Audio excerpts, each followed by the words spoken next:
আব্বা তো আর নাই। কি বলো আব্বা নাই মানে? তুই তাড়াতাড়ি বাড়িতে আয়, আমি এখনই আসছি।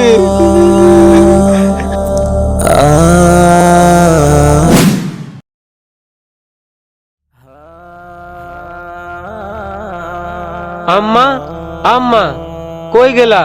ভাত দাও। এই দেখো, এই দেখো, নবাবের ছেলে এসেছে। সারাটা দিন ঘুরবে ফিরবে, বাড়ির একটা কাজও করবে না। খাওয়ার সময় হলে শুধু বাড়িতে আসবে। আমি শুধু একলা ঘুরি? সকালে তো তোমার বড় ছেলেও বাড়ি থেকে বের হয়েছে, এখনো তো বাড়ি আসেনি। তোকে দেখা লাগবে না সেটা, তোর চেয়ে ভালো আছে সে।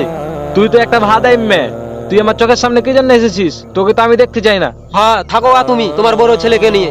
আমি চলে গেলাম তোমার এই বাড়ি থেকে। যা তুই, এখন এই মুহূর্তে যা আমার সামনে থেকে। তুই প্রতিদিন তো বলিস যা।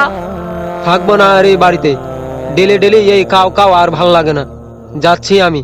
বড় ছেলেকে ভাল লাগে, বড় ছেলেকে নিয়ে থাকো। আমি আর আসছি না এই বাড়িতে।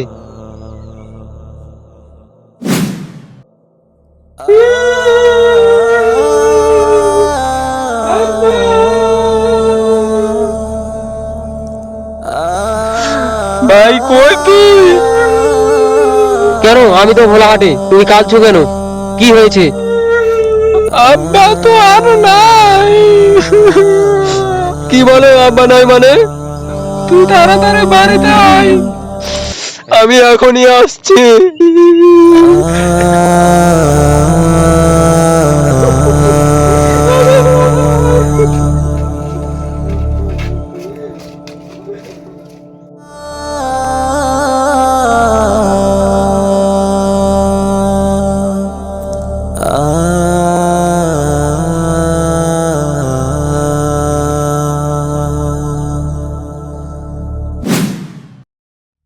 ভাই, আব্বা তো মারা গেছেন আজকে 10 দিন। আমাকে তো চাকরি বাকরি করার জন্য 2-3 দিনের মধ্যে চাঁপাইনবাবগঞ্জ যেতে হবে। তো জমি জমা যা আছে সব যদি ভাগাভাগি করে নিতে তাহলে ভালো হতো।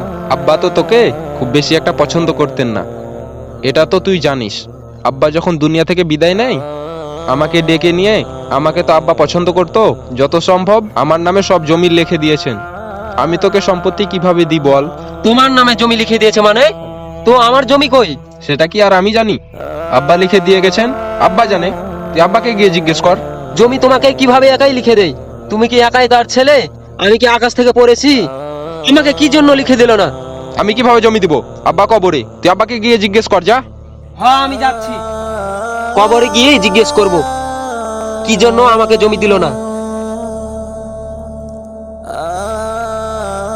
শান্তির ঘুম ঘুমাইতে দিব? তুই ছোটবেলা থেকে আমার উপর অবিচার করে আসছিস, মরে গিয়েও তুই আমার উপর অবিচার করছিস। জমি দিসনি তুই আমাকে, জমি আমার লাগবেই।